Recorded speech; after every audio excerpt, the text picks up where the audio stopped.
Hey fellas, welcome back. This is part 5 and the final episode of the HPH Models 1/18th scale B17 nose section.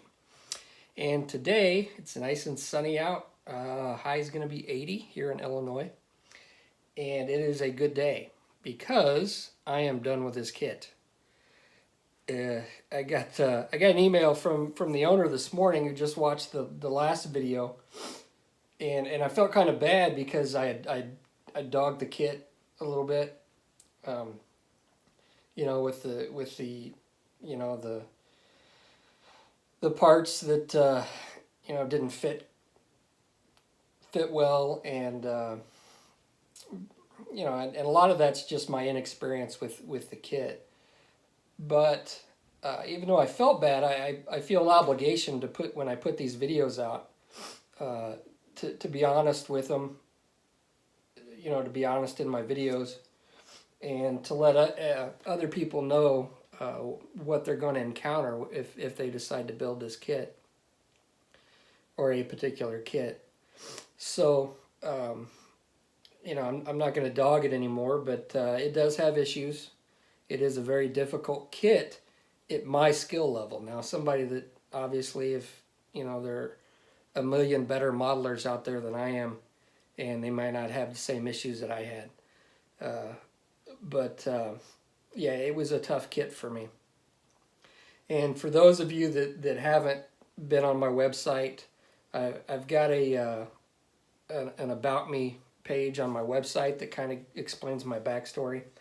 And I was a cop for 19 years, and about 5 years into being a cop, I started in '97. So I don't know, in the early 2000s, I'd been a cop for like 5 years, and I thought I knew everything there was to know about police work, and I was a hotshot young kid that, to be honest with you, didn't know anything. And it wasn't until about 10 years later when I started working violent crimes cases, sex assaults, and homicides and stuff like that. And I didn't work too many homicide cases. I think I only had one, but I'd worked on several. That I realized that back when I was a young cop, I had absolutely no clue what I was doing, and and I learned a lot from working those tough cases and working for somebody that actually knew what they were doing.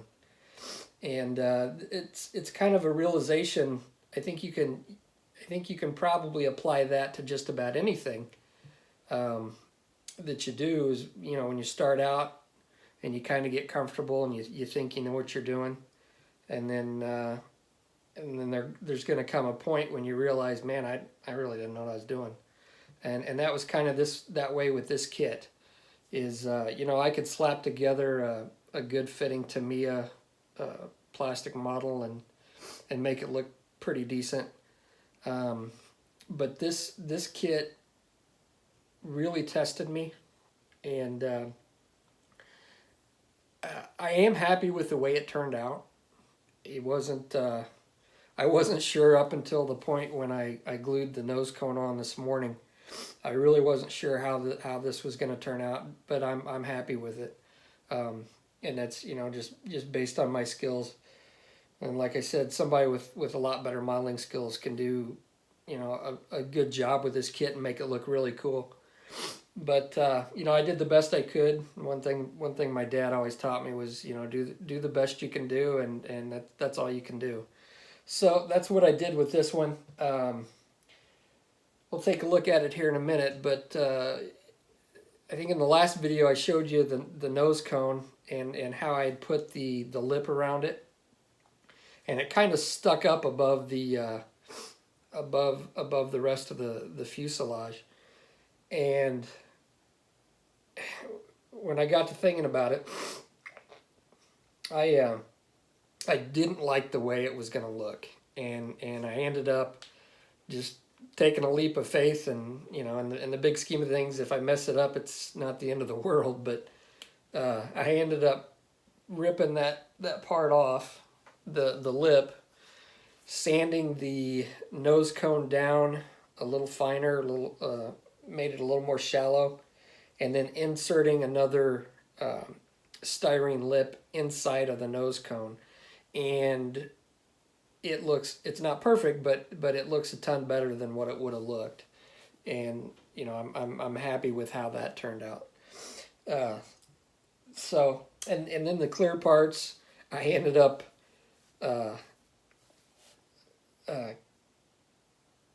replacing some of the clear parts like 3 or 4 times before I actually got it to where I was, you know, satisfied with it. Again, they're not perfect, but yeah, when I started putting the clear parts in, it was kind of like 2 steps forward and 3 steps back. And I think that's a Paula Abdul song, I'm not sure. But I ended up, replacing the windows and redoing it like 3 or 4 times on a couple of them. So I'm finally content with what I got, and I'll quit yapping and show you what it looks like.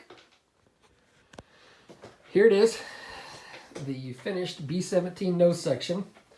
And as you can see, I didn't do much weathering. I think with this kind of display, I think weathering would just kind of detract from it. And, you know, I didn't do really any chipping or anything like that. The only real weathering that I did is I used like 3 different shades of olive drab and a couple different shades of gray on the bottom, just to, you know, give it a more aircraft paint type faded appearance, but nothing real major. We'll take a look at the back, and my door worked out pretty well.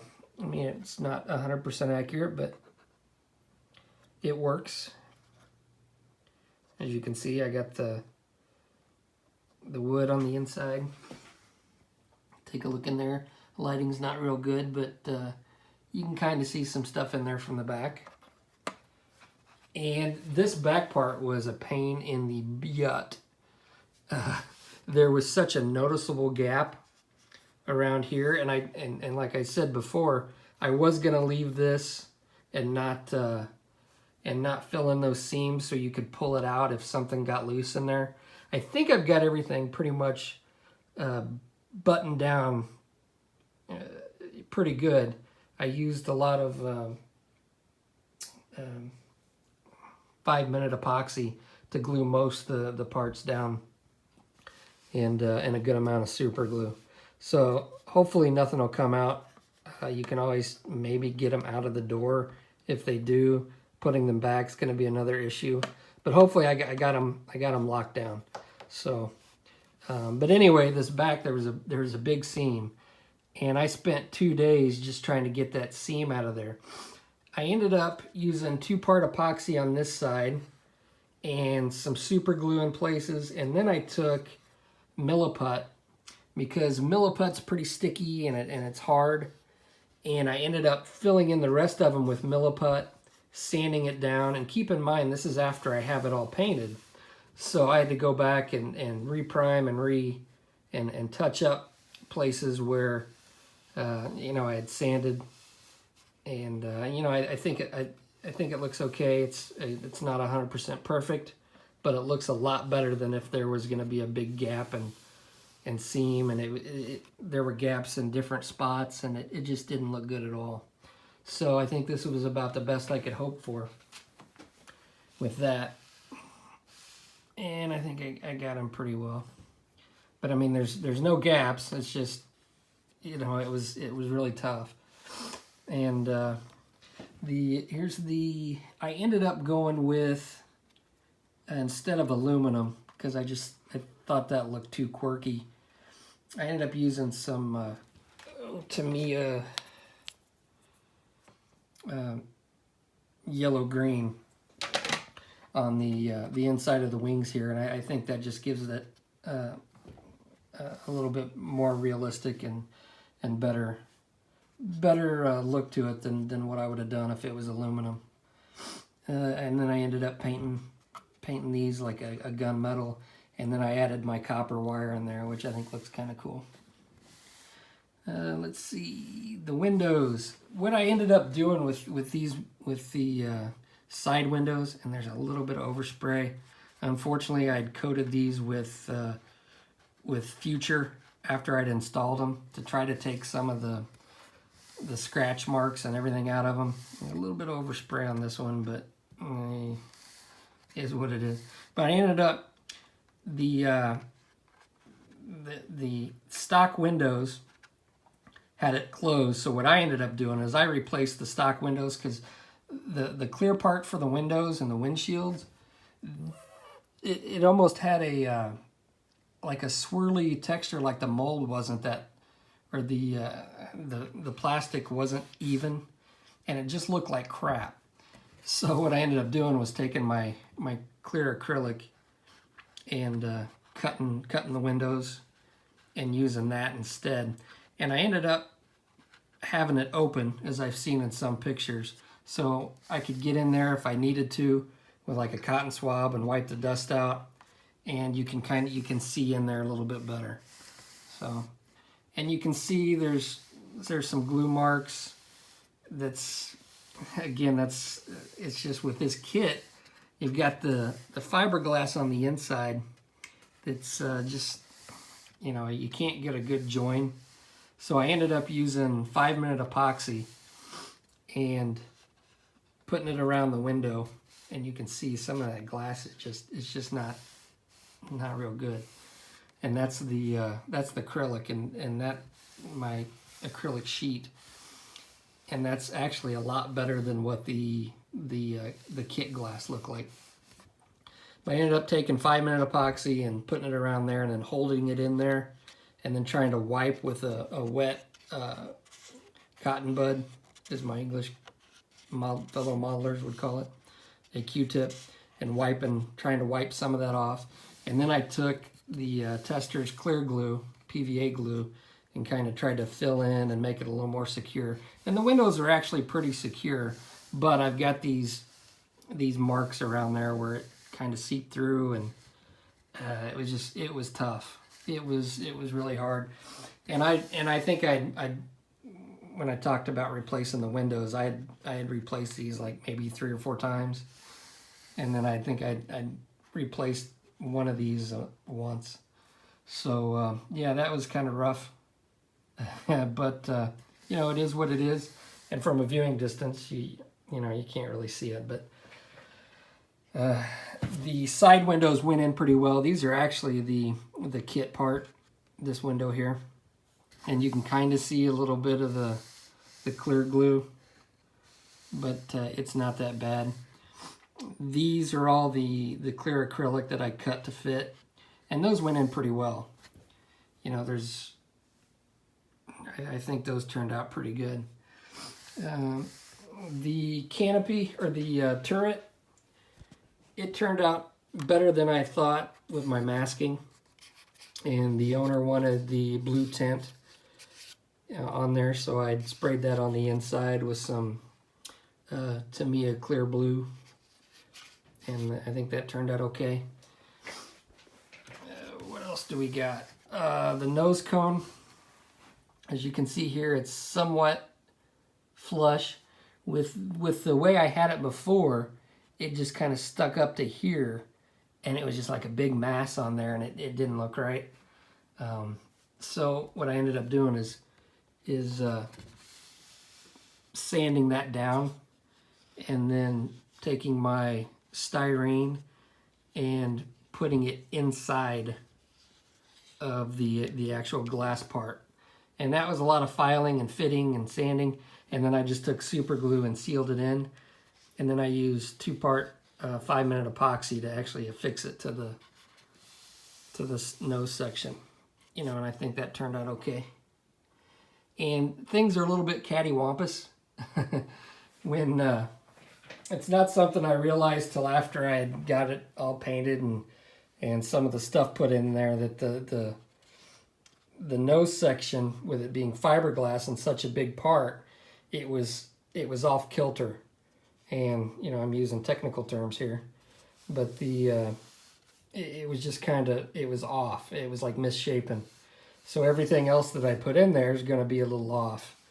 But yeah, I mean, it is what it is, and I don't think it's really going to be noticeable until you get up close and you really start looking at it, that there's some parts that are off. But you know, again, this is that's my lack of experience with these materials. And you know, I woulda, shoulda, coulda done certain things, but I didn't, and here's what we came up with. So overall, I'm happy with it. It's it was a tough kit to do, and you know, I'm glad it's done, and I'd be proud to display it. The display base, just, you know, typical wooden base. I didn't do any artwork on it. I thought with it being so close to the base and how big the model is, I just didn't think that doing any artwork would improve it. So I just did the regular wooden base. Now what I did do is, let's see here, the kit supplies you with these little resin cradles, and as you can see, they're pretty thin. Well, instead of doing that, what I did is I just traced around them. Let's see if we can get this, hopefully I won't drop it. I ended up cutting wood section, or pieces of wood, and one's higher than the other, like the front over here, yikes, is higher than this one, just so the plane will sit somewhat level. So I ended up cutting the wood, and then putting the felt on there so it doesn't scratch the paint. One other thing with this kit, if you go to build it, the main body's made of fiberglass, as you saw, but it's kind of got like almost like a resin plastic type coating on the outside where they have all the detail, and that stuff flakes off if you're not careful. When you go to sand it, it'll chip, almost like, you know, if you tried to sand a thick coat of paint, it kind of chips off. So I didn't really sand it. I did clean it, but I think if I'd have taken a real fine sandpaper and just kind of roughed it up a little bit more, the paint would have stuck better. But the paint does not stick well to this stuff at all. And so I'm going to include some touch-up paint for the customer, just in case during shipping or moving it around or whatever, that, you know, if he chips any paint off, he can touch it up. But yeah, the paint doesn't stick real well. So that's, and I had wiped it off with alcohol and cleaned it like I normally do, but, you know, just, it doesn't stick. In fact, when I was taping this off to spray the back after I'd sanded everything, when I lifted up the tape, it pulled some off, and I haven't had that with a model in a long time. So, but there it is. Hope you've enjoyed it. There were enjoyable parts, but some of it was pretty tough. I will flash some pictures up that I took this morning, and hopefully, I know one person that contacted me is building this kit right now. Hopefully this helps them out. I know there aren't any other videos of this kit on YouTube, and I can see why, because it's a daunting kit. But hopefully this helps them out, and I will see you on the next build that I do. I've got a A1 Sky Raider with a two-seat conversion coming up. I may post some videos on that. I'm not sure yet. But after that, I'm done with commission builds for a while, and I'm going to start on some projects of my own, which I'm really looking forward to. So, catch you later.